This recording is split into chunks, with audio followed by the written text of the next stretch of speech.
پھر آگے قرآن ان کی کیفیت کو بیان کرتا ہے کہ یہ جب اللہ کی آیات سنتے ہیں وَإِذَا سَمِعُوا مَا أُنزِلَ إِلَى الرَّسُولِ، تو ان میں بہت سوں کی حالت یہ ہوتی ہے کہ جو کلام اللہ نے رسول پہ نازل کیا، جب یہ اس کلام کو سنتے ہیں تَرَىٰ أَعْيُنَهُمْ تَفِيضُ مِنَ الدَّمْعِ، آپ دیکھیں گے کہ ان کی آنکھیں آنسوؤں سے بہنا شروع کر دیتی ہیں۔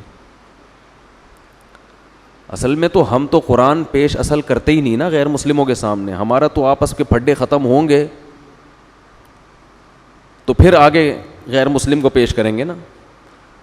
قرآن کہہ رہے یہ جو قرآن اصل جب یہ سنتے ہیں نا، اے مخاطب ترا اعینہم، تو دیکھے گا ان کی آنکھوں کو، تفیض من الدم، ایسا ان پہ اثر ہوتا ہے کہ یہ آنسوؤں سے بہنا شروع کر دیتی ہیں۔ یہ بلاغت ہے قرآن کی، آنسوؤں میں آنکھیں نہیں بہا کرتی، آنکھوں سے آنسو بہا کرتے ہیں، لیکن قرآن کہہ رہا ہے آنسوؤں سے آنکھیں بہنا شروع ہو جاتی ہے۔ قرآن کوئی سائنس کی کتاب نہیں ہے کہ اب آپ لیبارٹری میں جا کے ٹیسٹ کرواؤ کہ یار آنکھیں تو بہہ جائیں گی تو وہ تو بندہ ہی اندھا ہو جائے گا۔ سمجھ رہے کہ نہیں سمجھ رہے؟ یہ بلاغت ہے کہ اتنا روتے ہیں، اتنا روتے ہیں، گویا آنسو نہیں بلکہ آنکھیں بہہ رہی ہیں۔ کیوں؟ مما عرفوا من الحق، ان کو حق مل جاتا ہے۔ اور پھر کیا کہتے ہیں؟ یقولون ربنا آمنا، اے ہمارے رب ہم ان آیتوں پر ایمان لے آئے، وما لنا لا نؤمن باللہ وما جاءنا من الحق، اور ہمیں کیا ہو گیا کہ ہم اس اللہ پہ ایمان نہ لے کر آئیں اور جو حق ہمارے پاس پہنچ چکا ہے اس کو تسلیم نہ کریں، ہمیں کیا ہو گیا؟ اتنی واضح آیات، اتنا صاف ستھرا عقیدہ قرآن بیان کر رہا ہے۔ وہ جو میرا بیان تھا نا جو گورے نے سنا اور کہا ملنا چاہتا ہوں، وہ توحید پر تھا کہ حضرت عیسیٰ اللہ کے بیٹے نہیں ہیں۔ قرآن نے توحید کو کیسے واضح انداز میں بیان کیا نا، تو اس سے وہ متاثر ہوا تھا، پتہ نہیں گیا کہاں مارکیٹ سے شارٹ ہو گیا۔ اللہ اسے ہدایت دے، اسلام کی توفیق دے۔ ایک اور گورا مارکیٹ میں آیا ہوا تھا تھوڑے دن پہلے، امریکن تھا، مسلمان ہوا، اتنی بڑی ماشاءاللہ اس کی داڑھی، اور افغانستان میں امریکی فوجی بن کے آیا تھا، ٹھیک ہے نا، مسلمان ہوا، ریٹائر بھی ہو گیا تھا وہ تو مسلمان ہوا، پھر مسلمان ہو کے ادھر پاکستان بھی آیا، ادھر ہم سے بھی ملنے کے لیے آیا تھا، ابھی پتہ نہیں شاید امریکہ میں بیٹھا ہوا ہے، اور اس کو مسلمان بھی سوات کے ایک پٹھان نے کیا، تو اس نے اس کو قرآن دیا، سمجھایا، تو وہ اتنا، ابھی میں سوات جا رہا تھا تو وہاں ہمارے وہ دوست ملے، انہوں نے کہا کہ اس کی سب سے بڑی خواہش ہے قرآن حفظ کرنے کی، اس گورے کی، وہ قرآن حفظ کرنے میں لگا ہوا ہے۔ تو اللہ قرآن میں فرماتے ہیں یقولون وما لنا لا نؤمن باللہ، وہ کہتے ہیں ہمیں کیا ہو گیا کہ ہم اتنی واضح آیات پر ایمان نہ لے کر آئیں۔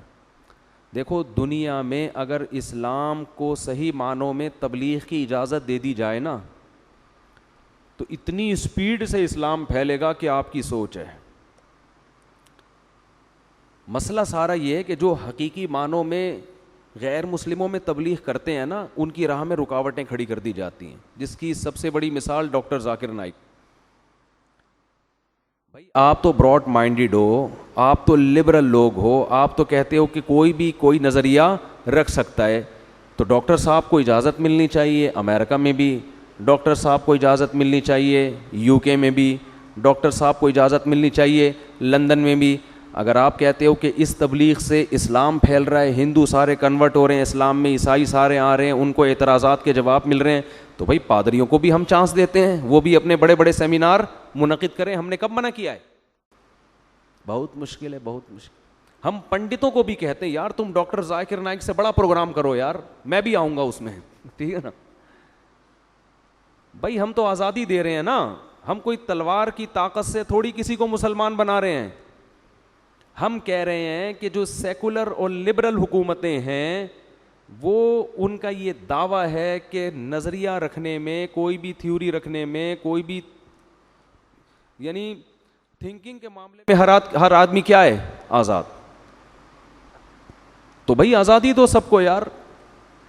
ہم کہہ رہے ہیں بھائی ہندو کو بھی اجازت ہونی چاہیے ہندوستان میں کہ وہ اپنی لوگ اس پر اعتراضات کریں، وہ ڈاکٹر ذاکر نائک کی طرح کھڑے ہو کر اعتراضات کا جواب دیں۔ ہم سب سے پہلے میں اعتراض کروں گا پنڈتوں سے، بھائی گائے کو اگر آپ اپنی ماں کہتے ہو اس لیے کہ وہ دودھ دیتی ہے تو بھینس تو پھر نانی ہوئی، کیا خیال ہے بھائی؟ بکری ممانی ہوئی چھوڑا سا تو وہ بھی دودھ دیتی ہے بھائی. اور اونٹنی کیا ہوئی پھر؟ جو ہم تو ڈبے کا دودھ آج کل تو لوگ، میں تو نہیں پیتا، خیر لوگ ڈبے کا دودھ پی رہے ہیں، تو ڈبا ان کا کیا ہوا پھر تو ڈبا بھی کچھ ہوگا.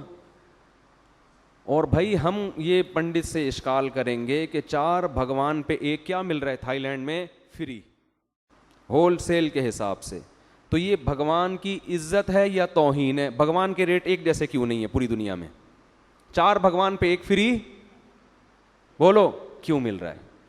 جیسے ڈاکٹر ذاکر نائک سے لوگ سوال پوچھتے ہیں نا بھائی یہ لکھا ہے قرآن میں، یہ لکھا ہے، یہ لکھا ہے، یہ سائنس کے خلاف ہے، یہ کیا لکھا ہے؟ وہ پھر جواب دے رہے ہوتے ہیں. تو بھائی ہم کہتے ہیں کہ ڈاکٹر ذاکر نائک کو بھی پوری دنیا میں جانے کی آزادی دو. اگر آپ یہ سمجھتے ہو کہ بھائی اسلام اس سے غالب آ جائے گا، یہ اپنی رائے تھوپ دیں گے، تو بھائی ہم پادریوں کو بھی اجازت دے رہے ہیں کہ یار ایک سیمینار ڈاکٹر ذاکر نائک کا ہوگا، اگلے دن کس کا ہوگا؟ کوئی پوپ ہوتا ہے نا ان کا بہت بڑا، اس کا بہت بڑا وہ پروگرام ہونا چاہیے، اس میں ہم اشکالات کریں گے. تو سب کو اجازت ہونی چاہیے، لیکن یہ اجازت نہیں دیتے. ان کو پتہ ہے کہ اگر کھلی چھوڑ دے دی تو اسلام کا پلہ بھاری ہوگا، اسلام کے مقابلے میں اس کے ٹکر میں کوئی آئے گا نہیں اس کے مقابلے میں. اس لیے پابندیاں لگ رہی ہیں. ڈاکٹر ذاکر نائک سے جب میری ملاقات ہوئی نا، تو انہوں نے بتایا کہ لندن میں جو مجھ پہ پابندی لگی ہے وہ اس بیس پہ لگی ہے کہ میں نے یہ کہہ دیا تھا کہ حضرت عیسیٰ اللہ کے بیٹے نہیں ہیں. تو انہوں نے کہا کہ آپ عیسائیوں کے جذبات کو مجروح کر رہے ہیں. لیبل تو کچھ بھی لگانا ہوتا ہے نا اچھا خوبصورت سا، قوم کے جذبات مجروح ہو رہے ہیں. تو کہتے ہیں اگر میں یہی دعوت دینا چھوڑ دوں، میں اتنی مصلحت سے کام لوں، تو پھر میں کرنے کیا جاؤں گا وہاں پہ ٹھیک ہے نا. یہ تو اسلام کی بیسک ہے نا. یہ مجھے بڑا اچھا لگا ان کی بات کہ اپنے ویژن پہ تھوڑی کمپرومائز کرنا ہے. کچھ چیزوں میں تو انسان دائیں بائیں ہو جاتا ہے، لیکن اسلام کی بیس ہی آپ جڑ سے اڑا دیں تو اب میں وہاں کیا گھاس کھانے جاؤں؟ انہوں نے تو نہیں کہا گھاس کھانے، یعنی پھر مطلب کیا ہوا؟ میں تو وہاں ویسے ہی گھومنے پھرنے جا رہا ہوں. تو یہ تو بیان ہوگا کہ حضرت عیسیٰ اللہ کے بیٹے نہیں ہیں. عیسائیوں میں تو یہی بیان ہوگا، ہندوؤں میں یہی بیان ہوگا کہ یہ بت جو اپنے ہاتھوں سے بناتے ہو یہ معبود نہیں ہے، یہ مشکل کشا